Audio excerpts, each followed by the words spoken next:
ça marche. Bonjour à tous, je vous fais un mini-vlog sur le tempo en entraînement. Puis il y en a peut-être qui vont dire « Hey, ça m'intéresse ce que tu as dit, mais c'est quoi ça, le tempo? » Donc, le tempo, c'est quand vous avez un plan d'entraînement que, bon, peu importe d'où il vient, c'est écrit 4x10 par exemple, puis ça va être écrit tempo. Mais la plupart des gens, là, ils sont comme vous. Ils vont dire « Ah, je sais pas c'est quoi », fait qu'ils s'en occupent pas, ou ils vont aller lire, puis ils vont abandonner, parce que c'est vrai, c'est un peu difficile à appliquer, mais pourtant, c'est la base en entraînement. Il y en a qui vont dire que non. Peut-être si tu vas tout le temps atteindre juste le point de rupture du muscle, puis que justement, tu te soucies pas des charges, puis tu te soucies pas des capacités athlétiques, peut-être que tu vas pas te soucier du tempo, mais sinon, voici qu'est-ce que ça représente. Donc, le tempo va être exprimé à peu près comme ça. Je vais vous montrer plusieurs faits. Avec 4 chiffres. Donc, c'est un exemple, ça peut être d'autres chiffres. Donc, on va prendre un exemple d'un exercice qui s'appelle le dumbbell curl. OK? Donc, imaginez, on va prendre une bouteille de cidre de pomme. J'ai pas de dumbbell dans mon bureau, mais vous allez comprendre l'idée. Dumbbell curl, c'est bon. On travaille justement pour les biceps. Fait que si on prend cet exercice-là, puis là, c'est écrit sur mon plan d'entraînement dumbbell curl en 4-0-1-0. Bien, le premier chiffre, il représente le nombre de secondes de la phase d'étirement de votre muscle ou la phase excentrique. Fait que dans ce cas-ci, bien, mon muscle, il s'étire pas mal pendant que je descends le poids. Donc, le 4, il serait ici. 1001, 1002, 1003, 1004. Comptez vos secondes comme vous voulez. Mais moi, c'est le truc que je donne à mes clients parce que sinon, ils font 1, 2, 3, 4. Puis ils comptent super vite. Donc, 1001, 1002, 1003, 1004. Au moins, la seconde, ça ressemble plus à une vraie seconde. Fait que 1001, 1002, 1003, 1004. Une fois que mon muscle est étiré, bien, combien de temps je le garde étiré, ce muscle-là? Et là, dans ce cas-ci, c'est 0 secondes. Fait que là, je suis rendu ici, 1001, 1002, 1003, 1004. 0 secondes en bas. Et le troisième chiffre représente en combien de secondes je vais contracter mon muscle. Fait que dans cet exemple-ci, on va le contracter en 1 seconde. Et le dernier chiffre représente combien de temps je vais garder mon muscle contracté. Fait que je répète. 1001, 1002, 1003, 1004, j'étire. 0 secondes en bas, je contracte en 1 seconde, je garde 1 seconde en haut. Fait que ça, c'est un exemple. Mais vous pouvez aussi retrouver dans votre plan d'entraînement des tempos qui ont des X.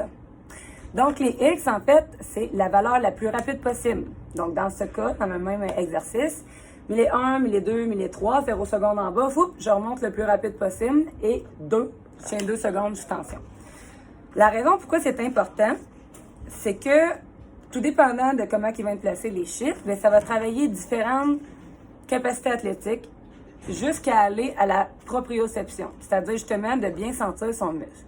Donc, par exemple, si ton client, il n'engage pas super bien les grands dorsaux, puis là, tu veux utiliser justement une machine guidée, puis là, tu veux vraiment qu'il se concentre ou qu'il y ait de plus de connexion justement quand ces grands dorsaux sont engagés, bien, tu vas mettre peut-être un 2 secondes justement sous tension. Fait que 1001, 1002, 1003, je ramène explosif, puis je vais te mettre 2 secondes en arrière, exemple. Fait que ça, c'est important parce que tout dépendant de comment que votre coach a placé le tempo, bien, ça a vraiment un effet différent, OK?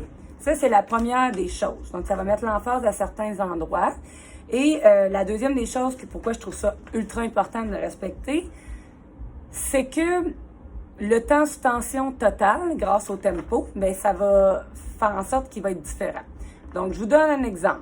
C'est écrit 3 x 10 en 3 x 10 reps en 2-0-X0.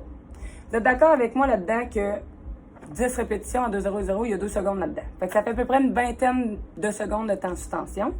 Mais ça ne donnera pas le même temps sous tension qu'un 4-0-1-1. Fait que là, il y a 6 secondes de temps sous tension x 10. Fait qu'au final, le temps sous tension, qu'il soit plus court ou plus long, ça va faire en sorte que le résultat va être différent. Et c'est aussi pour ça que parfois, le monde va dire « Hey, tu me fais faire du 6 reps, donc je travaille en force. » De 6 reps, c'est pas juste la force. Mais si je fais un 6 reps à 2-0-X0, c'est sûr qu'il va avoir moins de temps sous tension que si je fais un 5-0-1-0. Fait que là, je vais avoir un peu quand même d'hypertrophie. Donc, c'est vraiment pour ça. Fait que ça va faire en sorte de tempo que ça va faire en sorte que le temps sous tension va être plus court ou plus long. Puis ça vous permet justement d'aller hypertrophier certains muscles. Quand que je parle d'hypertrophie, ça veut dire grossir le muscle, si on veut, mais n'ayez pas peur, là, parce que je vois tout de suite des femmes dans ma communauté faire « Ah, je veux pas grossir des muscles ». Mais en gros, l'hypertrophie du muscle, bien, le temps de tension est un petit peu plus long. Puis quand ça devient trop long, le temps de tension, bien, on s'en va plus en endurance musculaire. Mais là, ça sera un autre sujet. Fait que j'espère que ça répond à votre question pour le tempo. Sachez que lorsque vous allez l'appliquer, vous allez peut-être sacrer parce que ça prend du temps justement à coordonner le tout. Déjà que la plupart des gens, même quand ils sont habitués, ont de la misère à respirer au bon moment. C'est tout de la pratique, mais de toute manière, si vous n'êtes pas capable de vous concentrer pendant votre entraînement, c'est que vous faites trop d'autres choses en même temps. Fait que prenez le temps, puis ça s'apprend comme n'importe quoi, puis à un moment donné, ça devient un automatique. Fait que prenez le temps de faire ça. Et c'est pas mal ce qui complète mon vlog. Si jamais vous avez des choses que vous aimeriez que je parle, écrivez-moi à solide avec un E, solide à la fin, solide 2, Solène, SOLEN, à commercial@gmail.com ou allez juste visiter mon site internet www.solidsolène.ca. Donc, c'est qu'est-ce qui complète mon vlog pour le tempo et je vous souhaite une magnifique journée et le Cité en forme, le gym où je travaille aussi. Bye!